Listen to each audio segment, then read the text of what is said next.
Estamos de regreso a un punto y contrapunto. El presidente López Obrador pidió al gobierno de Joe Biden tomar una decisión sobre el bloqueo económico a Cuba.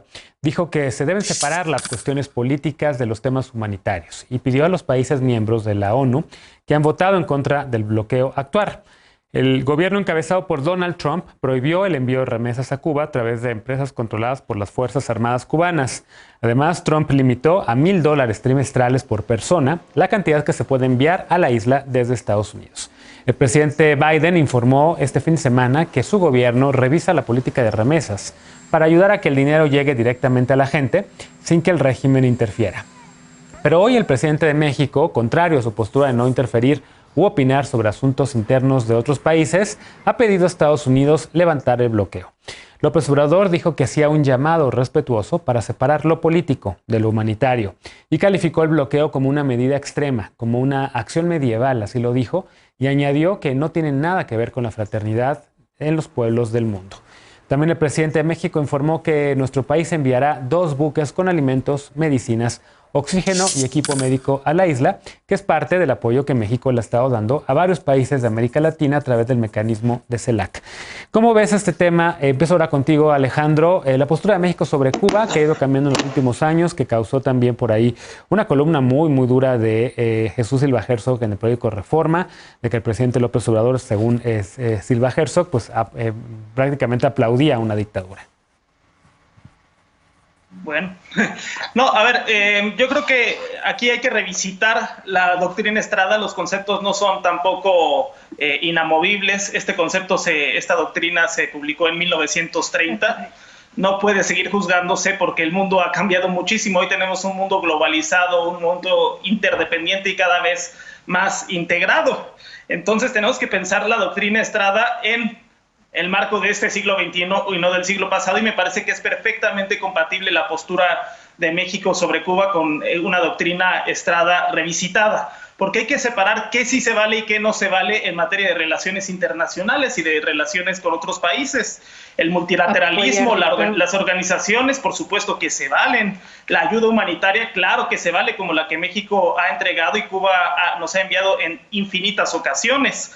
La cooperación técnica, por supuesto que se vale. Los compromisos laborales, ambientales, en materia de derechos humanos, en firma de tratados comerciales, pues por supuesto que se vale y es perfectamente compatible con la doctrina Estrada, y a esto se ha abocado el gobierno de México en el tema de Cuba. ¿Qué es lo que no se vale y que hay que señalar? Pues las intervenciones militares, los bloqueos económicos, financiar actos de desestabilización disfrazados de asistencia técnica o de esta supuesta idea de que el imperialismo va a llevar la democracia a estos lugares. Efectivamente, creo que las relaciones internacionales hoy en día son mucho más complejas que el planteamiento en abstracto de la libre autodeterminación de los pueblos, y que México, en el caso de Cuba, sigue siendo consecuente en el entendido básico: que sean los cubanos y solamente los cubanos quienes decidan sobre su destino político, y ya que la Organización de los Estados Americanos, que parece más bien una correa de transmisión de las órdenes de la Casa Blanca, pues ya es un modelo que dio de sí, y tenemos que pensar en formas mucho más profundas e intensivas de integración en el continente. Bien. José Ignacio, ¿cómo viste el tema del presidente con Cuba y este llamado que hace a levantar el bloqueo? A ver, creo que tenemos que aprender a matizar las opiniones, a separar los temas y de alguna forma dejar de romantizar las viejas batallas. Estoy de acuerdo en que México, dentro de sus posibilidades, envíe apoyo humanitario a Cuba. Para mí me parece bien. También estoy de acuerdo en pronunciarnos en contra del embargo, porque yo definitivamente no apoyo embargos, bloqueos ni muros. Porque además creo que lo humanitario y la mejor estrategia para que Cuba se abra es quitar el embargo. Pero también estoy convencido de que Cuba tiene que democratizarse. Me parece que el modelo cubano ya pasó, yo creo que fracasó, y eso no significa que no existan aspectos rescatables, como fue la educación y la salud.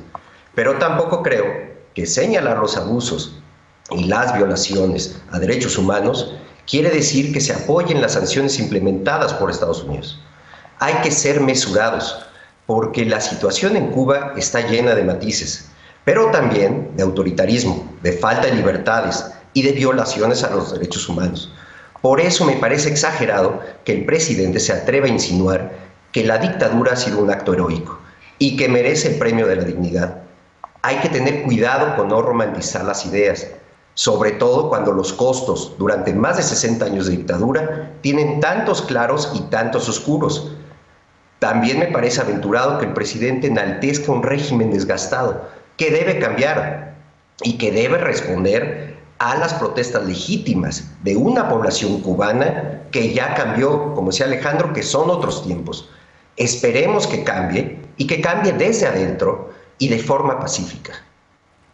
Bien, Aurora, Acción Nacional ha sido los que más, de manera más abierta y más activa, se han quejado por esta postura del gobierno mexicano, han criticado el hecho de que el presidente en su mensaje en el Castillo de Chapultepec, pues prácticamente dijera que Cuba se merece un aplauso por la dignidad que ha tenido frente a ser la única nación del hemisferio que ha resistido el imperialismo de Estados Unidos. ¿Cómo lo ves? Pues qué bueno que se quitó la máscara y que ahora podemos constatar de qué bando está el presidente, que es el bando de las dictaduras, de la represión y de la violación de los derechos humanos. Me parece completamente inaudito hacer ese tipo de declaraciones cuando hoy, 27 de julio, hay más de 698 personas detenidas y o desaparecidas por haber participado en las manifestaciones en fechas recientes. Y si nos vamos a hablar de esta cuestión del embargo y de las transformaciones que debería de haber en la isla, y que tanto se exaltan desde el gobierno federal y que creo que convendría aclararlas, es que el embargo a Cuba se va a acabar cuando Cuba cumpla 3 cláusulas específicas. La cláusula del embargo justamente indica la terminación automática del embargo cuando Cuba cumpla con estos 3 requisitos: libertad a los presos políticos, elecciones libres y justas y multipartidistas, y la libertad de prensa. Cuando Cuba cumpla con estas 3 condiciones, se acaba en automático el embargo.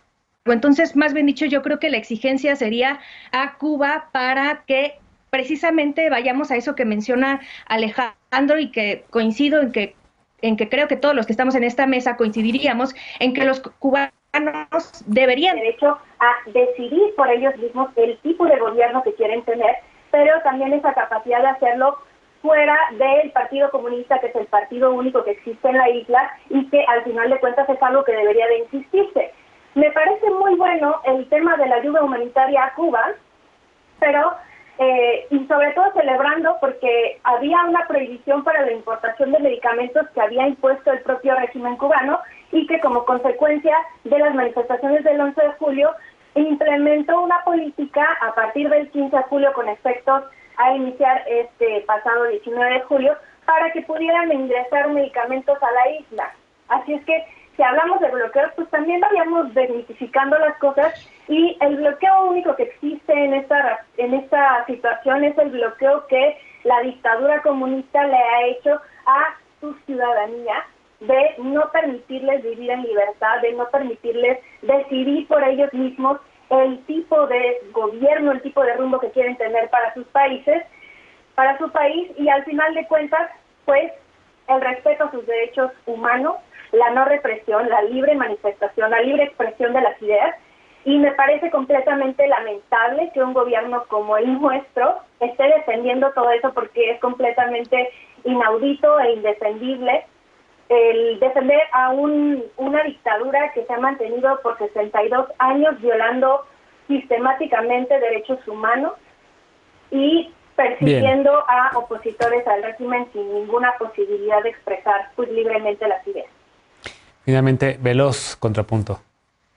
Mira, yo le creería a Aurora si no militara en el partido de Felipe Calderón, donde hubo más de 30,000 desaparecidos, donde hubo una violación sistemática de derechos humanos, y ni tú, ni tu partido, ni las organizaciones alrededor que estaban manifestándose afuera de Cuba dijeron nada. Métanse en la organización, Comisión de Derechos Humanos, creo que así se llama, ni una sola recomendación respecto a los desaparecidos y las violaciones de derechos humanos durante el sexenio de Felipe Calderón. El cinismo, la caradura del Partido Acción Nacional, de que vino aquí a aceptar o a decir o a negar que Yanine Áñez era una dictadora que había dado un golpe de Estado en Bolivia, que se la pasa mandando cartitas a la OEA que nadie lee, porque quiero decirle a Mariana Gómez del Campo, por favor, háganle llegar este mensaje. Almagro no lee sus cartas, aunque mande 10 al día, no las lee. Ese es el vínculo que tiene el Partido Acción Nacional, esa es su idea de la geopolítica interna, o sea, creo que esa es la idea que tiene el Partido Acción Nacional respecto a los derechos humanos también. Luego, el cinismo de hablar de libertades, todo lo que dijo hace rato Aurora, yo lo suscribo. Y entonces, ¿por qué está ella en un partido que prohíbe a las personas del mismo sexo casarse, que le prohíbe a las mujeres decidir sobre su propio cuerpo, que quiere imponer un modelo de familia, que está en contra de las identidades sexuales y a todo le llama ideología de género? Esas son las libertades de las que está hablando Aurora. A mí me parece hipocresía absoluta. Terminando este mensaje, voy al otro. Hablemos de la doctrina Estrada. Evidentemente la doctrina Estrada se tendría que transformar durante el tiempo y creo que nada más implica una cosa, no tener la obligación como país o no ser un país que dice este sí es un gobierno legítimo y este no. Eso es simplemente la doctrina Estrada que está en nuestro artículo 19 constitucional, que es el no intervencionismo que se puede interpretar de muchísimas maneras. Eso es lo que aboca el presidente Andrés López Obrador. Yo no voy a decir si este es gobierno o no, porque a mí no me corresponde, porque esto desde el consenso de Washington hace que México haya estado supeditado siempre a las decisiones que ha tomado Estados Unidos y por eso tenemos situaciones como el come si te vas. Desafortunado y lamentable momento histórico en México. También participa del expresidente Fox, también durante el gobierno panista. Entonces creo que esas cosas hay que decirlas para después venir a hablar y llenarse la boca de derechos humanos y de que están en contra de las dictaduras y tal, cosa que para mí no tiene sentido. Y esta manipulación que se está haciendo de, ay, qué bueno que el presidente se quitó la máscara porque ahora apoya a Cuba. Bueno, díganselo a 128 países que votaron en la ONU en contra del bloqueo. ¿Y la ONU entonces qué es? Una organización que apoya la dictadura, una organización que trae una chamarra verde. Porque entonces, si se le va a criticar con ese rigor al presidente por criticar el embargo, que se le critique a 128 países, incluyendo Alemania, incluyendo Chile, incluyendo Francia, incluyendo el Reino Unido, todos se van a la historia de apoyar dictaduras, porque a mí no me van a venir a decir que el presidente es el único que está apoyando a Cuba, porque no es cierto, el embargo es inhumano y se ha dicho en todo el mundo, excepto en 2 países, Estados Unidos e Israel, y eso no es sorpresa para nadie. A ver, para que no sean monólogos, tengo 2 manos levantadas, la de Aurora y la de José Ignacio. Les doy 20 segundos a cada uno porque nos tenemos que ir a la pausa. Aurora. A ver, rápido, tu presidente decía que Fidel Castro era el... de América Latina, qué vergüenza, y pobre delegado de Mandela, primero. Segundo, el tema del embargo ya lo habíamos desmitificado en el programa anterior. Cuba tiene relaciones comerciales con 140 países y tiene más de 29 tratados comerciales con al menos 90 países más. Entonces, a ver, eso es como completamente desmitificarlo. Y bueno, qué pena que el único discurso que se pueda mantener para defender lo indefendible, que es una dictadura que tiene 698 personas desaparecidas y o detenidas por participar en las manifestaciones, antes sea, bueno, pues sí, pero es que Calderón y que es el PRI robó más, perdón.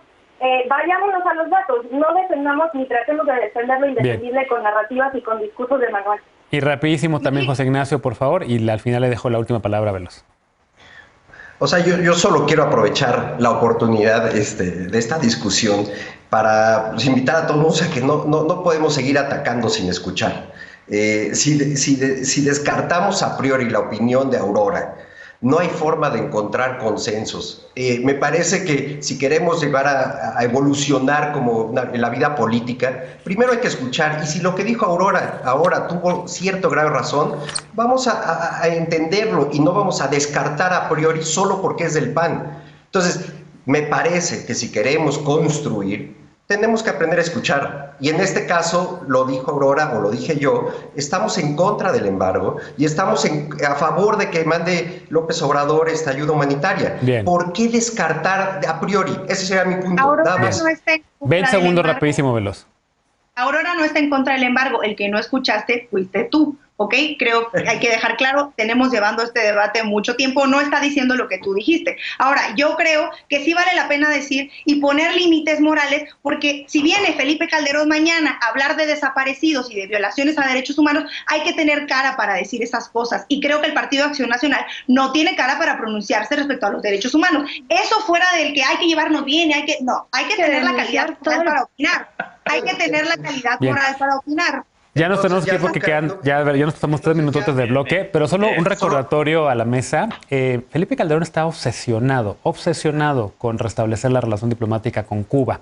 Felipe Calderón también en varias ocasiones demostró una admiración por Fidel Castro e incluso tenía ganas de hacer una visita oficial a Cuba, que creo que no recuerdo si al final la logró hacer o no de su presidencia, pero estaba obsesionado con arreglar lo que Vicente Fox había desarreglado, que era la relación con ese país. Híjole, pero bueno, hacemos una pausa y al regresar, la paparrucha de la noche, no te vayas.